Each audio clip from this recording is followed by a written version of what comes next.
Good morning. Our next case is Toshiba Global Commerce Solutions versus Smart and Final Stores, and we will hear from the appellant.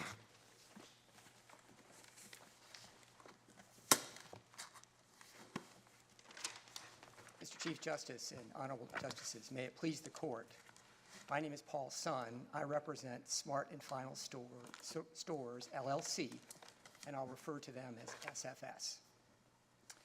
And I'd like to reserve 5 minutes for rebuttal, please.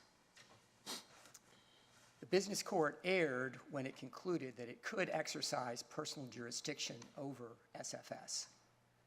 That was a legal error. I'm going to address first the standard of review.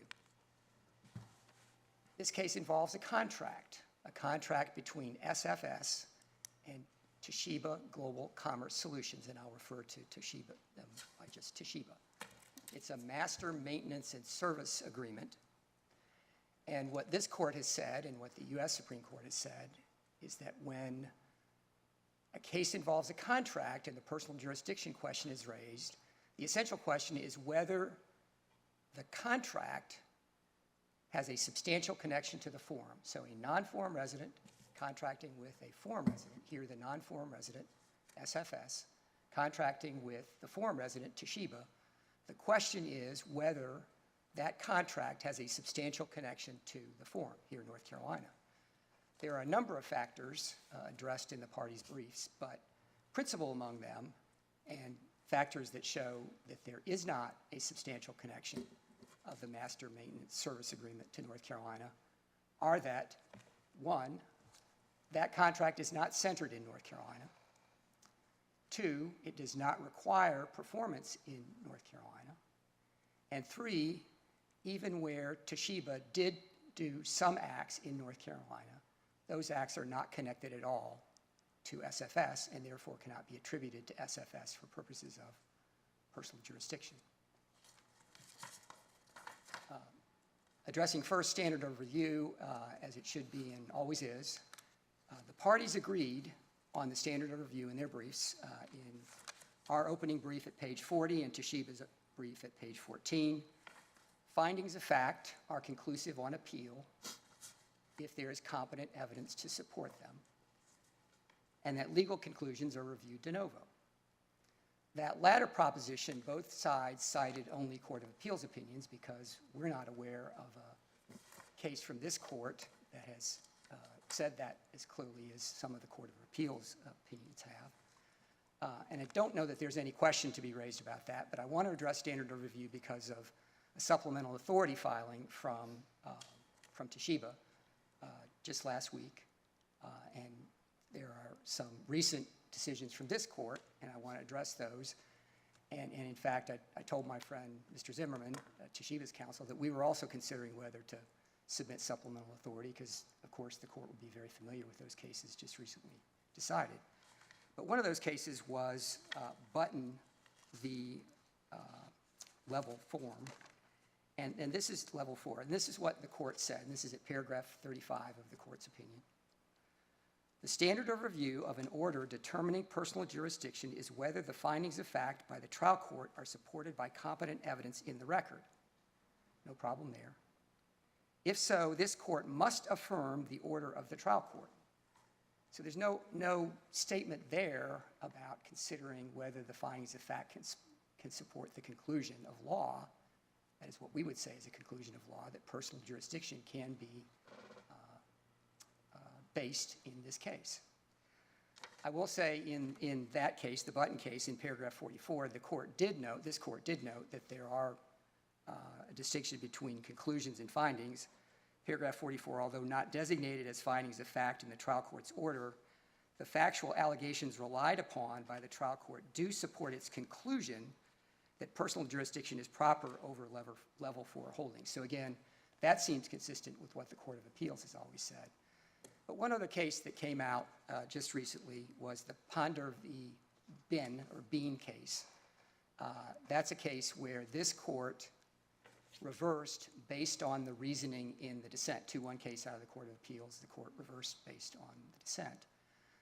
But the dissent cited a number of Court of Appeals opinions and I can read that. The determination of whether jurisdiction is statutorily and constitutionally permissible due to contact with the forum is a question of fact. So that's what the dissent said in the Ponder case, and again, this court reversed based on the dissent. Not necessarily to have adopted all of the reasoning, but did adopt the conclusion. So I wanted to address the standard of review here because respectfully, we would contend that assertion by the Court of Appeals is not correct. Personal jurisdiction ultimately is not a question of fact. It is a legal conclusion. The findings of fact have to support that legal conclusion. And again, I'm not sure there's going to be a contest on that, but since these cases did come out very recently from this court, I wanted to say that at least from our perspective, again, no question that findings of fact are conclusive on appeal if there's competent evidence. But whether those findings of fact support the ultimate conclusion that personal jurisdiction is proper, that's a legal question, and it's reviewed de novo by this court. This is a case, again, the parties agree, this is a case about specific personal jurisdiction, not general jurisdiction. There are three parts, and really only two are at issue here in a specific personal jurisdiction case. One, has the non-forum defendant purposefully availed itself of the privilege of conducting business in the forum? Two, do the forum residents' claims arise from or relate to the defendant's contacts with the forum? And then the third part is a question, again, we didn't challenge this part, but is it constitutionally, would it be constitutionally unreasonable, even if there's purposeful availment and even if the claims arise from or relate to, would it still be constitutionally unreasonable to exercise personal jurisdiction? And we're not contesting Before you get too far into that, I want to ask you about your discussion of the standard of review. I want to make sure I'm understanding. Yes, Your Honor. As I understand what you said, you're not challenging any of the findings of fact. Is that correct? No, we are challenging some of the findings, but we agree that the standard this court will apply is if there is competent evidence to support them, then those findings are conclusive on appeal. Okay. As I read the order, he separates the paragraphs into findings of fact and conclusions of law, but it appears that some of the ones that are designated as conclusions of law include findings of fact? I agree with that, Your Honor. Okay, and have you specifically challenged those as not supported by the evidence? Some of the findings of fact we have challenged as not supported by competent evidence. Yes, Your Honor. Okay. Okay, go ahead. I'll ask you about specifics when you get to them. Thank you, Your Honor. So, specific personal jurisdiction, again, the parties agree. Again, the parties agree that there must be purposeful availment and the claims must arise from and relate to the defendant's contacts with the forum. So, how does substantial connection of the contract work in there? That's what establishes both purposeful availment and that the claims arise from or relate to the contacts of the defendant with the forum. So, if the defendant, non-forum defendant's contract has a substantial connection with the forum, that establishes that the non-forum defendant purposefully availed itself of the privilege of conducting business in the state of North Carolina. So purposeful availment is met. Also, if those claims then arise from or relate to that same contract, it has a substantial connection to those defendants' contacts, and therefore there is the second part, the second conclusion to establish personal jurisdiction, specific personal jurisdiction. So again, there's agreement, I think, on that all the way up to this point, but where we part company with Toshiba is applying those principles to the facts of the case. And respectfully, there are two overriding principles that I think apply, and I mentioned one of them already. One, a contract has substantial connection with the forum when it is centered in the forum.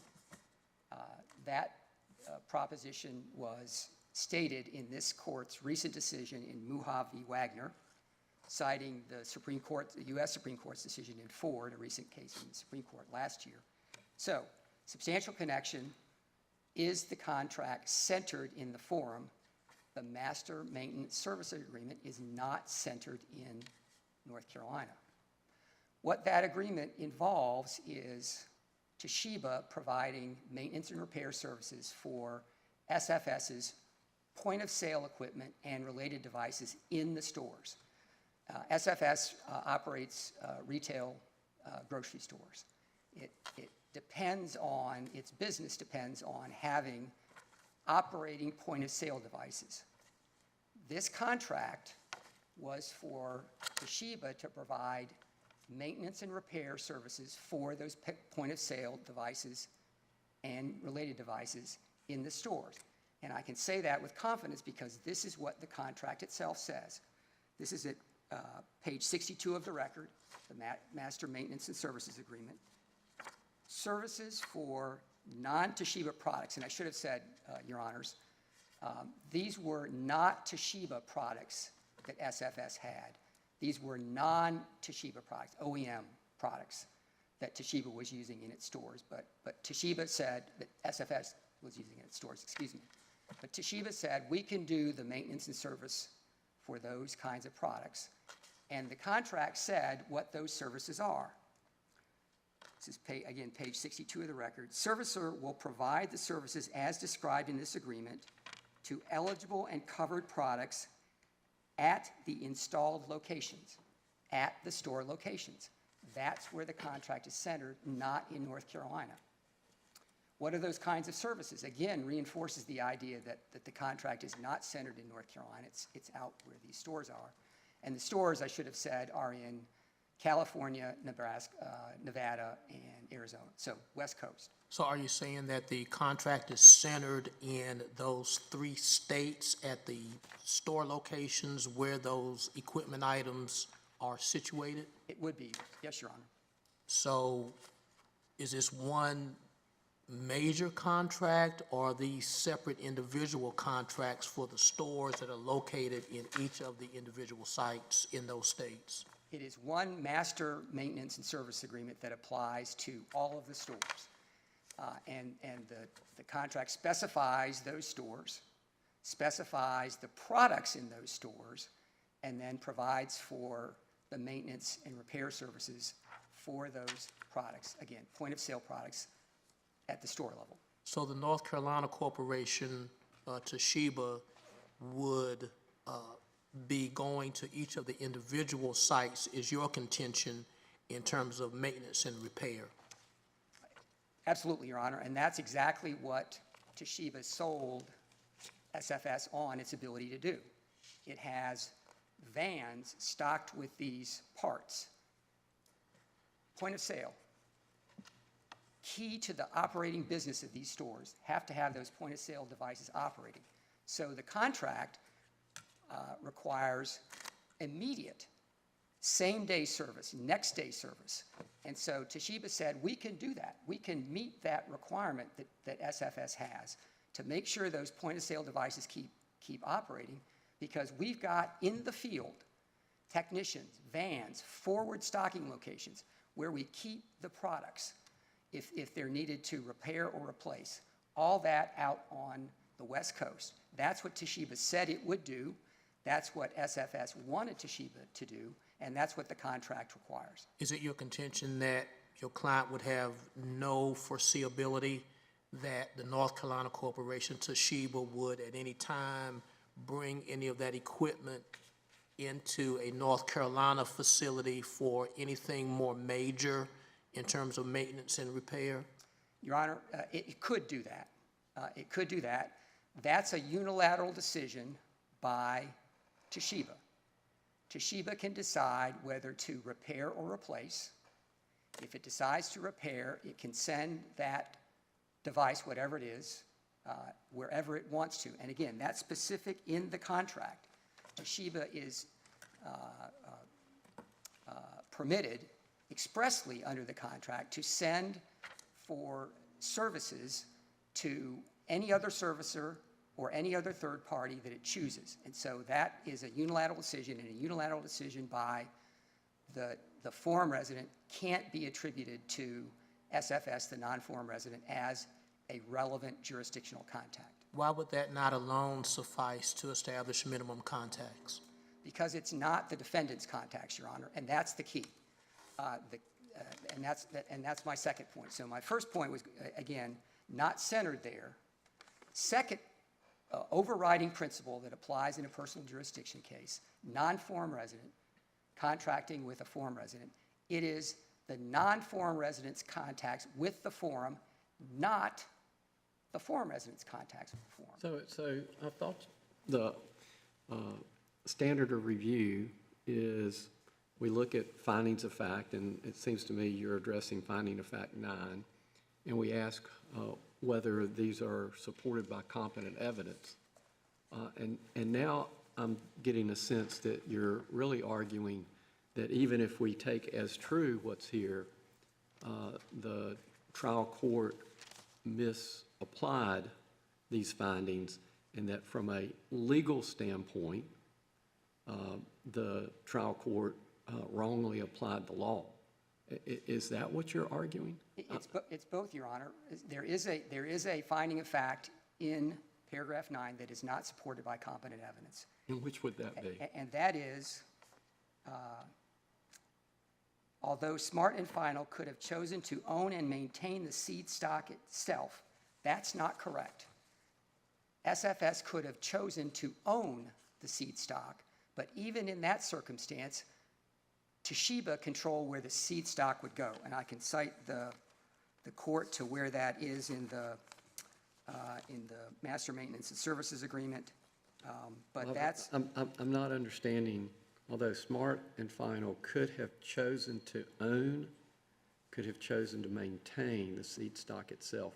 Which of those statements is not supported? it's maintained.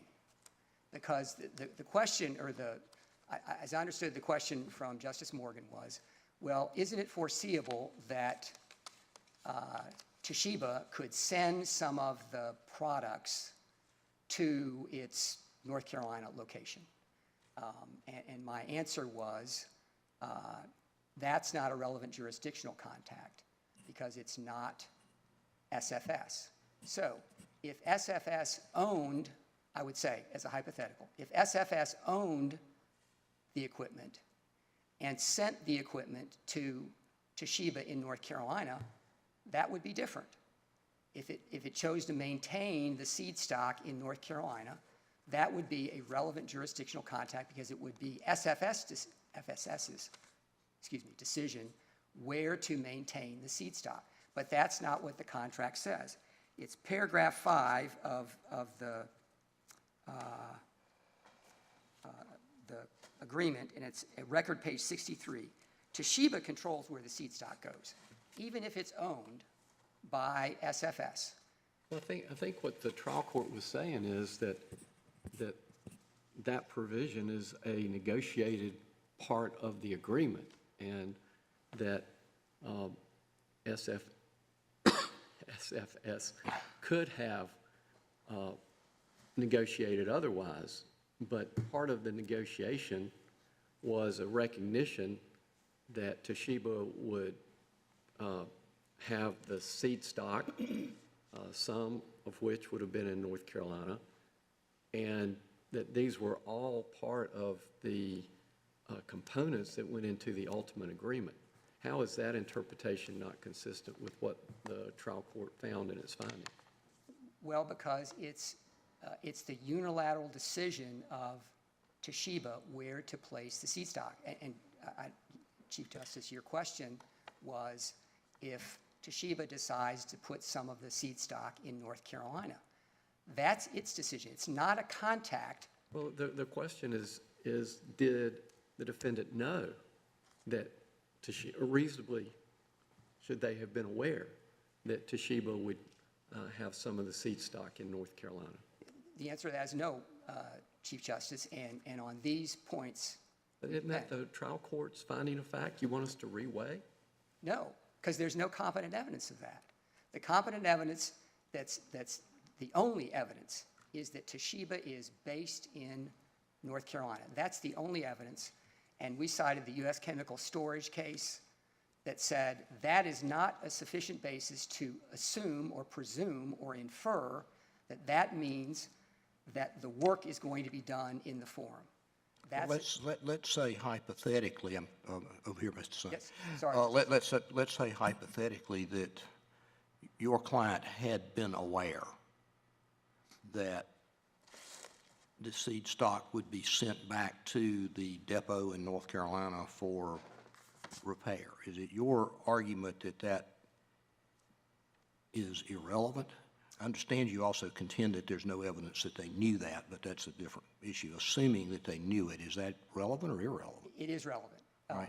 And so what role should it have in our analysis? Well, it falls far short of establishing a sufficient connection for SFS to North Carolina because that's not where the contract is centered. So if I sign so your argument then is if I sign a contract with an entity to repair my computer equipment, and I know that that equipment is going to be sent to Idaho, even though I know that if the contract doesn't provide for it, that still does not subject me to jurisdiction in Idaho? So two questions there. There's no in the contract term, and as I understood your Well, I mean, you've got a contract that provides, and let's say hypothetically, you've got a contract that provides for the repair of my computer equipment somewhere, and I happen to know that it's being sent to Idaho, and that a substantial amount of it is being sent to the other entity for repair, and the only repair facility that I know about is in Idaho. Am I subject to suit in Idaho?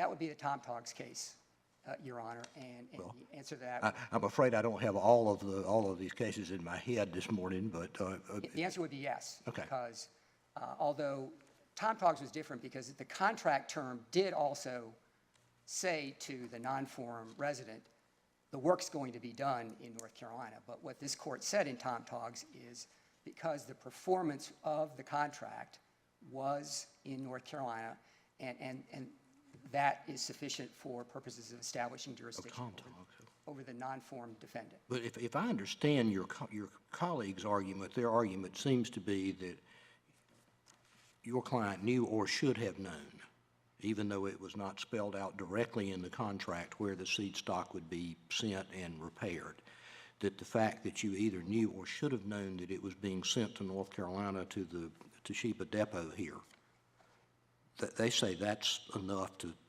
create substantial contacts with North Carolina. You say that it's not. It is not. Why? First of all, again, the contract is not centered there. Where the contract is performed is at the store level. I mean, so the critical factor then is it doesn't matter what your client knows or has reason to know. What matters is what does the contract itself provide? Well, again, I think it could be both what the contract provides and it could be added to what the non-forum resident knows. In a contract case, mutual understandings can also come into play. And if there was a mutual understanding, even if not written in the contract terms, that SFS had a mutual understanding that Toshiba was going to repair things in North Carolina, that would be a jurisdictionally relevant. So does this case rise or fall on the question of whether your client had some reason to believe that the seed stock would be sent to Durham or Raleigh, wherever it was, to be repaired? No, Your Honor, because I don't want to have this chase around the mulberry bush here for a second, but it seems to me on the one hand, I understood you perhaps erroneously to concede that if your client knew or had reason to believe that a substantial volume of the seed stock was being sent to North Carolina for purposes of repair, that that hypothetically could be sufficient to support a finding of minimum contacts. Did I misunderstand you? well, it was the adjective I think Your Honor used there, substantial part. Okay. If a substantial part of the contract is being performed in the state of North Carolina, and SFS either knows that because it's in the contract. Which I don't think anybody contends here. Right. I mean, I think the contention from your colleagues is that you had every reason to believe that, and that reason to believe should be sufficient. That seems to be their argument. I think that is, Your Honor, and again, that's not sufficient here because even if SFS knew that there was going to be some repair work done. It's a unilateral decision by Toshiba, and unilateral decisions are not attributable to the non-form defendant, and it's not where the contract is centered. It comes. Let me ask you about that. I'm looking at finding, I guess it's listed under conclusions of law in the order of the trial court. It says that the agreement and the prices proposed by Toshiba assume that much of that work would take place in the depot in North Carolina. Put simply, SFS sought and bargained for comprehensive repair and support service that required continuous and extensive coordination between Toshiba's technicians and its headquarters. It was foreseeable and expected that Toshiba would perform a substantial part of that service at its facilities in the state. And then in their brief, the appellees point to the presentation that was done in connection with the contract that specifically says that the depot's in Raleigh, North Carolina, and some admissions that Toshiba knew. So my question is, the argument is that supports this, to the extent it's finding fact that it's supported. What's wrong with that analysis? Because that presentation didn't have anything to do with the contract or the services to be provided under the contract, and we addressed that in our brief. First of all, it was talking about Toshiba point-of-sale equipment, not OEM equipment. But didn't your client choose the type of servicing plan to be one that would require that the items be shipped for service? The items would be replaced immediately if they couldn't be repaired on site.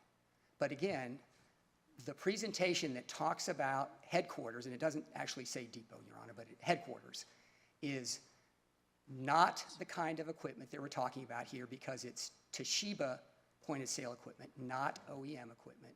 Number two, it's not the kind of services we're talking about here. That's talking about the kind of support.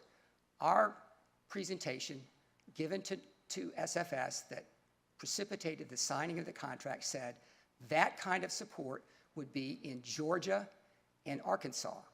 And again, we cited that in our brief. So that finding, I mean, I'm not sure that that's the specific finding, but there isn't a finding that Appley argues that. They point to that specific presentation, and it just does not support that finding at all because it is inapposite to the contract that was here. It's not our point-of-sale equipment. It's not the kind of services that were being provided. In fact, the kind of services that were provided by the headquarters for Toshiba point-of-sale equipment, Toshiba said would be provided to SFS from Arkansas and Georgia, not North Carolina. So there was no anticipation that items would be shipped from the headquarters? Is that your position? Well, no. Yes, it is our position. Okay. The contract left it in the unilateral decision, except for having equipment near the stores. I mean, in order to meet the same day or next day service, there had to be equipment, seat stock, out there on the West Coast. Where Toshiba decided to store any other, if any other, seed stock was their decision unilaterally, and that can't be attributed to SFS. You're well within your rebuttal time. You have a minute and 30 seconds left. I'll stand down then. Thank you, Your Honor. Thank you, counsel.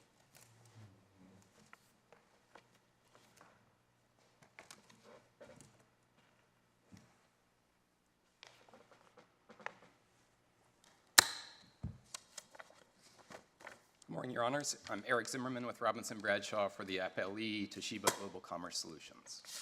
Toshiba Global Commerce Solutions is a technology company based in Durham, North Carolina. It has hundreds of employees in Durham, dozens of whom work at its depot facility, where they repair point-of-sale devices that are used in retail stores. Those depot employees in North Carolina did work that was critical to the contract at issue in this case. In a span of only 10 months, those employees did thousands of repairs and thousands of shipments, all in North Carolina, all to benefit Smart & Final and achieve the key purpose that I heard Mr. Sun say Smart & Final wanted to get under the contract, which was to have working devices in its stores when it needed them. Well, what do you say about the argument that your colleague just made, that though that was entirely Toshiba's choice? Well, a couple of responses on that, Your Honor. Number one, that it was anticipated all along that Toshiba would be performing that work in North Carolina at its depot. Toshiba had one depot, it was in North Carolina. Smart and Final knew that Toshiba needed to do this repair work at its depot. And just, again, I apologize for interrupting your answer, but I've discovered in these things, if I get off track on facts, I then have problems making the correct decision. So when you say it was understood, who understood? Smart and Final understood, Your Honor. All right, what is the evidence in the record that indicates that SFA, the smart filing, or however we're going to call them, I'm going to get that wrong too, apparently, that they understood that defective equipment would be sent to a facility in Durham to be repaired and then sent back to the West, stored in Toshiba's facility until it was needed in an SFS store? Well, there's both direct evidence and circumstantial evidence, Your Honor. And so I'll point to that evidence. First, I just want to make clear, I think Your Honor stated our position correctly when you were speaking with Mr. Sun. They were saying there's at least reason to know. Smart and Final at least had reason to know in this case that Toshiba's depot was located in North Carolina. And that's all we need to show for purposes of personal jurisdiction. Well, and I mean, it is true, isn't it, that there's nothing in the contract that specifies where the seed stock was to be sent for repair. That's true, Your Honor. And the contract, as I understand it, also provides that ownership of the equipment went from SFF to Toshiba upon determination that it needed to be repaired and then sent to Durham. Yes, we agreed that Toshiba owned the products at that point. And so the shipment of the products was done by Toshiba, not SFS. That's correct. Okay. We don't believe that who owned the products or who did the shipping makes the difference, because Smart and Final was anticipating that those shipments would be made. But as a matter of fact, that's what I just said is correct. Yes, yes, you have those. Now, I interrupted you when you were answering my question, and maybe I better let you answer it before I interrupt you again, and then I'll let Justice Hudson chastise me for interrupting her. Certainly, Your Honor. So let me just start with the big picture of the evidence here.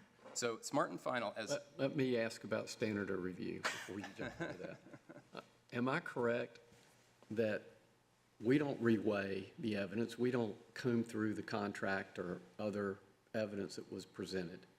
We ask the question, is there competent evidence to support the findings of fact, and do the findings of fact support the conclusions of law? That's our job. Is that right? I certainly agree this court doesn't reweigh the evidence, and you don't comb through the evidence and reweigh the evidence that the business court looked at or reinterpret it.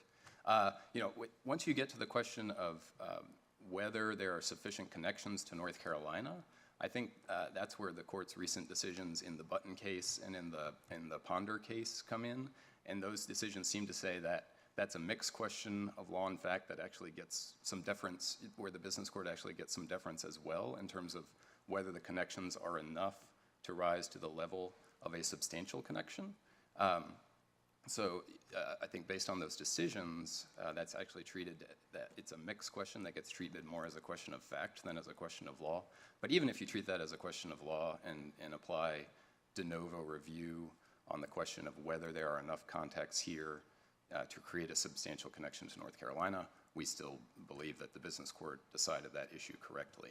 But the key, what I took to be the key question from Your Honor's question is that this court doesn't reweigh the evidence. And as Justice Hudson pointed out in paragraph 32 of its opinion, the business court made a finding that Smart and Final expected Toshiba to do this work at its facilities in North Carolina. And I was going to ask you about that, because your colleague, in response to my question, as I understood his answer, was that this evidence didn't support that. Well, we think it does, Your Honor, and so let me explain why. So I want to start with the big picture here, which is that Smart and Final, as the business court found, is a large, sophisticated company that's deeply familiar with the market for point-of-sale devices and services. The parties here negotiated for over a year, did due diligence with each other for over a year, and Smart and Final, as my friend said, is entirely dependent on its point-of-sale devices to keep its stores running and to make sales, and it uses these devices to do billions of dollars in sales each year. And it hired Toshiba for a multi-year contract to service those devices and keep them working, and was paying Toshiba millions of dollars per year to do that. And I think all of that evidence is very strong circumstantial evidence that Smart & Final understood where these repairs would happen and where the depot was. But even if you need more... So point number one is, this is a big company, they knew what they were doing, therefore they should have known where their equipment was going? Well, that's part of it, but you also had over a year's worth of negotiations. You had multiple presentations. You had discussions going on for an extended period of time. I don't, even if you disagree that that is enough I mean, standing that seems alone, to me to be making an assumption about what they discussed in the course of negotiations, that there doesn't seem to be any record about one way or the other. Well, let me go to the direct evidence. So so there was a presentation that Toshiba sent to Smart & Final. Justice Hudson referenced it earlier. What that presentation told Smart & Final was that Toshiba had an expert staff of trained personnel that was located in North Carolina and that provided support for point-of-sale systems. And my understanding of your colleague's argument as to why that's not sufficient in this case is, one, it's a different contract involving different equipment and different services. And so if I think that's his argument, is his argument factually incorrect? Yes, I disagree with his factual argument. Tell me how. Well, because what that statement was saying, so it was a presentation about both software and hardware. And what that presentation said was that Toshiba had a team, an expert staff of trained personnel that did support for point-of-sale systems. So it didn't limit that statement to software and say we only provide software support at the Durham depot. It didn't say we only provide support for the particular kinds of devices here from that depot. It said it told Smart & Final, this is where we have an expert staff that's located that does these things. And the business court, Judge Conrad, looked at that presentation and he interpreted it and drew an inference that it was referring to the depot in Durham, North Carolina. And you can see. So to put your argument in different words to make sure I'm understanding it, and the ultimate question is, am I understanding you correctly? Your argument is, yes, it's a different contract. Yes, we're talking specifically about different equipment, but this refers to our staff in general and where it's located and what it does. I think you've stated it accurately, Your Honor. Yes, I agree with that. And the other thing I'd point out. And from that, the trial court could appropriately infer that SFS was aware that its seed stock was being sent to Durham for repair. Yes, Okay. the business court drew that inference, and we think it properly drew that inference. You know, the presentation also, so my friends have focused on the fact that this particular part of the presentation was about software, which was not what Smart & Final contracted for here. But on the very next page of the presentation, it went on to talk about hardware, and it even talked about the types of maintenance that Toshiba could provide for that hardware. So when you look at the presentation as a whole, we think it was appropriate for the business court to draw the factual inference, interpreting the evidence in front of it, looking at the hundreds of pages in the record, to conclude that was a reference to the depot, and it therefore put Smart & Final on notice that the depot was in North Carolina. Just one final question from me on this issue of whether or not the record supports the trial court's finding of fact on this point. The presentation also has a field support coverage map, which only shows locations in the western part of this country, western states, and then the help desk services with 100% of store POS support. All of that is talking about Georgia and Arkansas. So I guess I'm still looking for where in the record is there factual support for the conclusion that they should have known that the seed stock would find its way to North Carolina. Well, just to address the field support locations and the help desk support Your Honor mentioned, those are distinct from the services that Toshiba provided at the depot. So the field service locations are where the parts and products go, so they can be close to the Smart & Final stores and then be replaced or plugged in, on the same day or on the next day, as Mr. Sun was emphasizing. The help desk is where Toshiba received calls from the client. They got phone calls and answered them and would, triage the calls and direct them to the right place so that Toshiba would know where to send a technician or what to do. And you can see that just by looking at that presentation and looking at it, what it's describing. But what the presentations all made clear was that something different was going on at the depot. The depot was where repairs happened. That's where Toshiba repaired point-of-sale devices. So I think that the business court was correct not to think that the presentation, those references to work that Toshiba was doing in other states were references to the depot or somehow suggested the depot was not in North Carolina. In terms of the evidence that the depot was here, the best piece of evidence is the one that the business court looked at and the one that the business court relied on about the statement in the presentation about the expert team that's located in North Carolina. What I think the other point I'd make about that statement in the presentation is what it really told Smart & Final was that Toshiba doesn't just have its headquarters in North Carolina. It's not just doing kind of back office type work in North Carolina. It actually has employees in North Carolina doing technical support and technical maintenance for point-of-sale systems.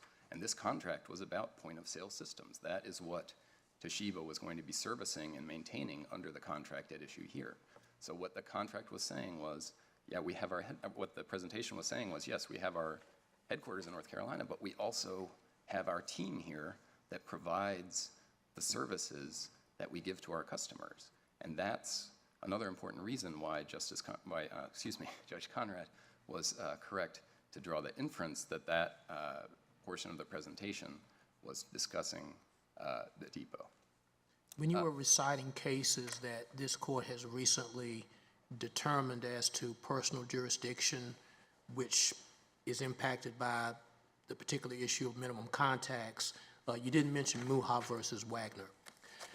Do you see Muha versus Wagner as having application here? And if it does, what would be your position, since the other side fairly heavily relies on Muha versus Wagner in terms of personal jurisdiction relative to its argument that it didn't know where Toshiba necessarily was doing remote equipment maintenance and repair, just as in Muha, the defendant didn't know necessarily where his calls were going through the cell phone network.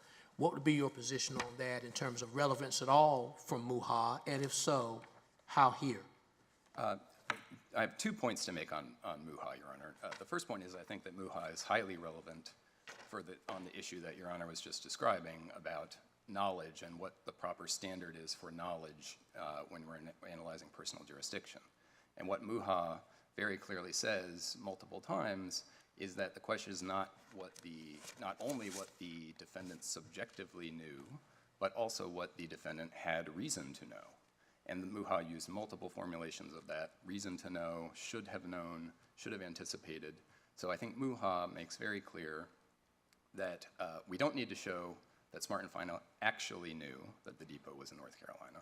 We only need to show that Smart & Final had some reason to know that the depot was in North Carolina.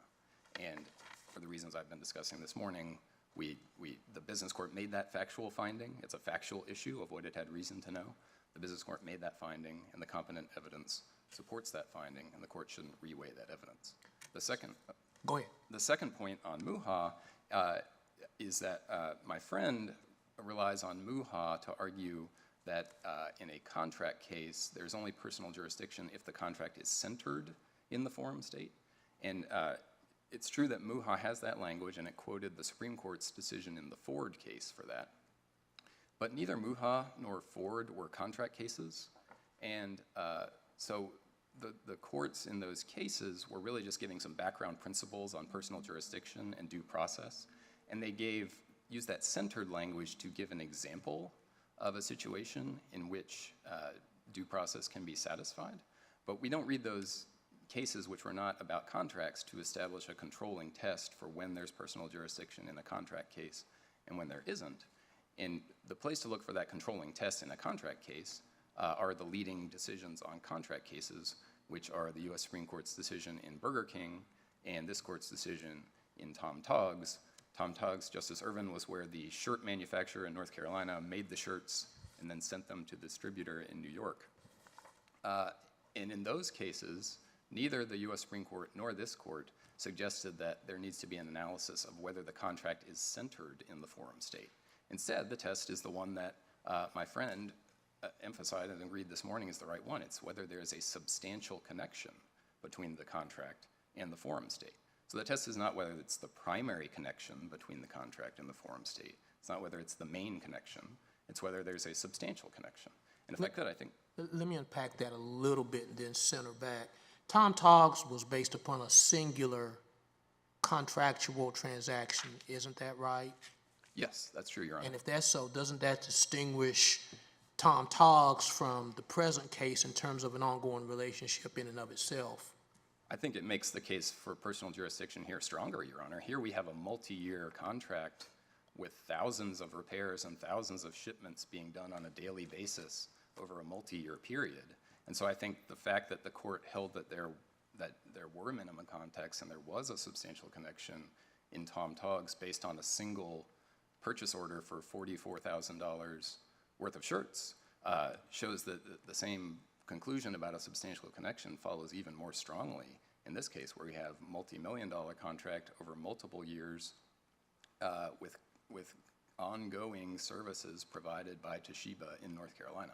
And as I continue to double back and conclude, is Tom Togg's distinguishable and the line of cases that you were discussing distinguishable from Muha in light of the fact that in Tom Togg's that was a singular transaction versus here where there was an ongoing relationship in the present case, or is it based upon the fact that contract matters are different in this context than in Muha, which involved personal relationship?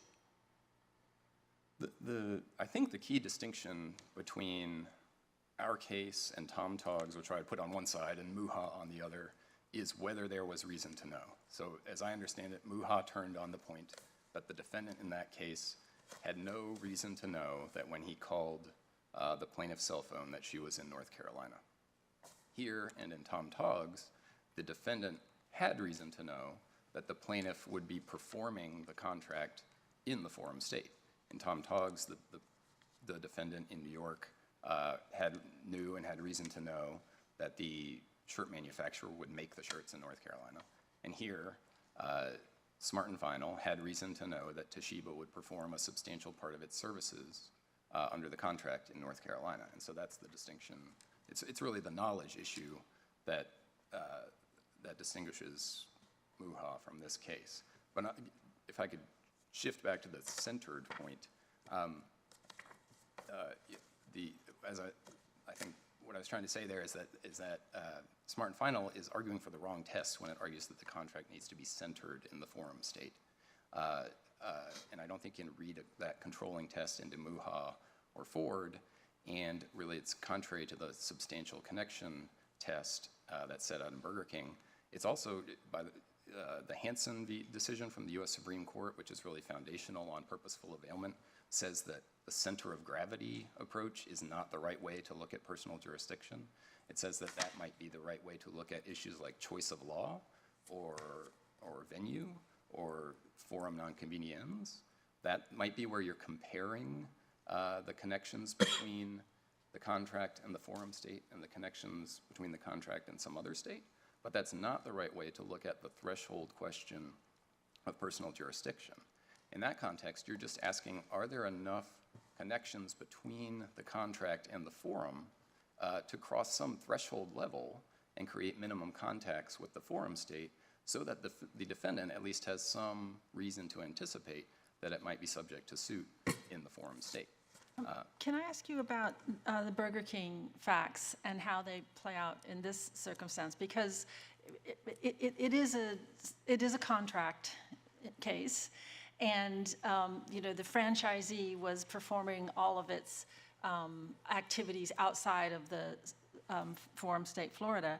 But it seems that there were other factors present there to establish the contacts for the franchisee that aren't present here. So there was a choice of law provision that said that Florida law would apply. It was a 20-year contract, and there was sort of built into the franchisee agreement control and, minimum standards and all sorts of ways that the franchisee knew that they had to deal with what the folks in Florida were saying. Isn't the absence of those factors in this case make it distinguishable on important facts? Well, no, I don't agree, Your Honor, so let me address those. I actually think some of those factors are present here, so kind of taking them in reverse order, Your Honor referred to the control that Burger King was exercising from Florida. Really, that's just another way of saying Burger King's conduct under the contract mattered in creating a connection to Florida, and Burger King was the plaintiff in that case. And so by emphasizing that performance of the contract in Florida, what the U.S. Supreme Court was saying is you look at the plaintiff's performance of the contract, and that can help to create a substantial connection to the forum state. And so the same is true here. We have substantial performance by Toshiba in North Carolina, and that helps to create a substantial connection. On the length of the contract, certainly I agree the 20-year contract in Burger King was longer than the one here, although this one was 3 years and had options to renew, so it could have gone on for 20 years. But even so, I think the principle that Burger King was getting at, and it said this in the opinion, was that when a defendant creates continuing obligations to a forum resident, the defendant is then on notice that it may be subjecting itself to suit in the forum state. And I think 20 years is certainly enough to do that, but I don't think 20 years is required to create a continuing obligation. And here we have a continuing obligation with the 3-year contract. And then on the choice of law, Justice Earls, it's true that there was a Florida choice of law provision in the contract in Burger King, but I don't think that was central to the Supreme Court's analysis. The Supreme Court mentioned the choice of law provision only at the end of its analysis, and only said that choice of law provision reinforced the conclusion that there was a substantial connection to Florida. And in fact, it really only brought it up because the defendant in that case, the franchisee, was trying to make an argument that he didn't know that he was contracting with a Florida entity. He said he just thought he was contracting with the local Burger King office in Michigan. And so the Supreme Court was saying the choice of law provision gave him reason to know that he was actually contracting with the Florida entity. That was the relevance of the choice of law provision there. And here, there's no question that Smart and Final knew that it was contracting with a North Carolina entity. And so I don't think we need the choice of law provision to support us on that point. So for those reasons, I think Burger King applies. I think those are the same types of facts that this court relied on in the Tom Toggs decision, and those are the same key facts that the business court relied on to rule in our favor here. The other point I want to emphasize is that Smart and Final is trying to swap horses in this appeal. So we've been talking a lot about whether there was reason to know and evidence that Smart and Final knew that the depot was in North Carolina. Smart and Final never argued in the business court that it didn't know the depot was in North Carolina. So to the extent there's evidence, a lack of evidence, a lack of direct evidence on their knowledge of where the depot was, the place to lay the blame for that is on Smart and Final for not putting this factual issue before the business court. So in the business court, Smart and Final was making arguments about... Well, do you have the burden of showing jurisdiction, or do they have the burden of showing a lack of jurisdiction? We have the burden to show jurisdiction, Your Honor. So why are they obligated to advance proof that negates the contention that you make? Well, I'm not saying they had the burden to put that proof. I'm saying they had the burden to make that argument in the business court if they wanted to preserve. Typically, our standard of review on findings of fact is that since they're typically made after the parties have had a chance to make their arguments, that you can challenge a finding as lacking in evidentiary support regardless. Isn't that true? Well, I don't know about that, Your Honor. I think if a party's making Can you cite me an example of where somebody's bought the argument that you're making in front of this court? Well, I think the best example would be the Thompson, it's not a North Carolina case, but it's the Thompson Hine. Can you, I mean, these are our, preservation rules. Is there any decision in this court that supports acceptance of the argument that you're making with respect to preservation? I don't know of a case that specifically holds that you don't need to make a factual argument. I mean, particularly if the party sought to be precluded didn't have the burden of proof in the trial court.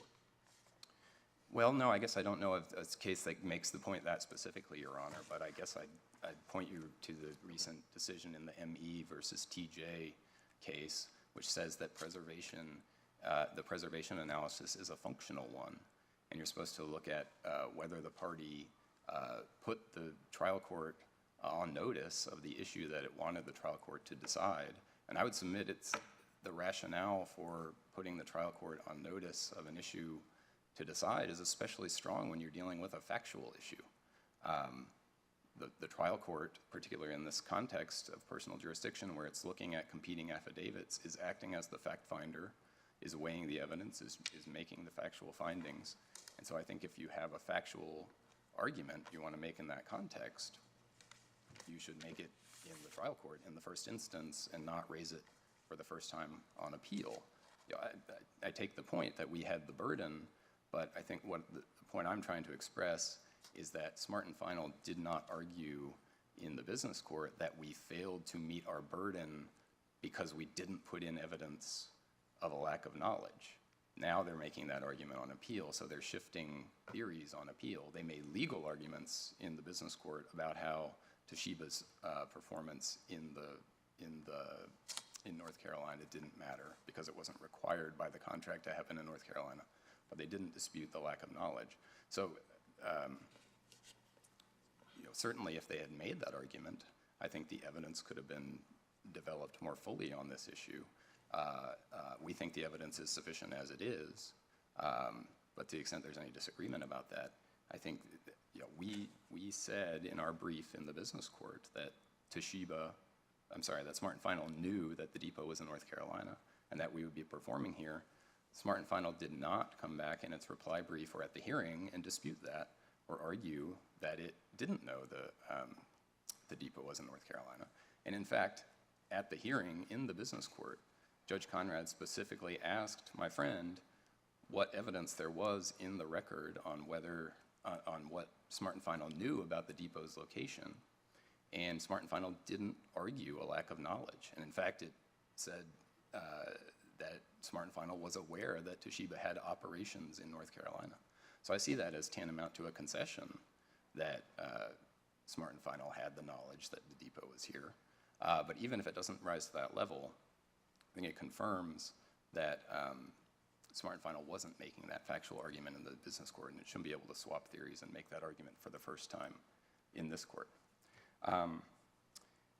The last point I'd like to make with my time remaining is that I think Smart and Final argued in its brief that Toshiba's performance in North Carolina doesn't count because it wasn't required by the contract.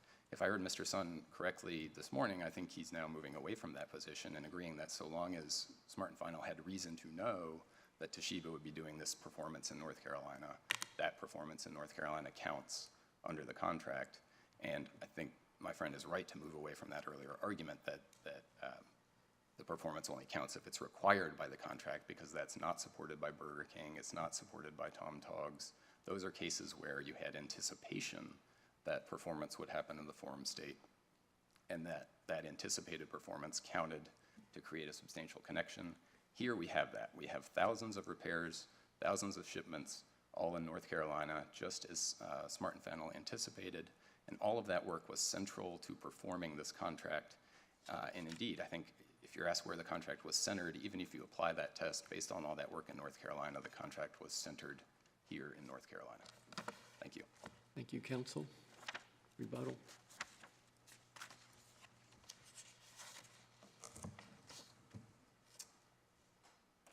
May it please the court. Respectfully, there's not a waiver here. We argued in the business court exactly what Justice Ervin said we could argue. that Toshiba didn't carry its burden. That's the same thing that we're arguing here. There's no waiver at all. We addressed that in our reply brief. But there is a different argument that Toshiba is advancing. It's this issue of this presentation, and I can cite record page 270. Toshiba has expert staff of trained personnel that will support you on our POS systems. Doesn't say anything about depot, doesn't say anything about maintenance and service. And how do I know that? Two things. Tracy White, the affiant, said it doesn't have anything to do with maintenance and service. And so did Toshiba in its trial court brief. We cited that, page 413 of its trial court, the record supplement. This is what Toshiba said. That was a proposal, a request for pricing of products and services unrelated to POS maintenance and repair. Unrelated. That's what they argued below. They can't come in here and make a different argument. They didn't ask the business court to make that finding, and the business court didn't make that finding. You can look all the way through the business court's many factual findings. It does refer to that presentation. It does not make a finding that connects that to knowledge of the depot in North Carolina. Thank you, Your Honors. Thank you, counsel. Thank you, everyone.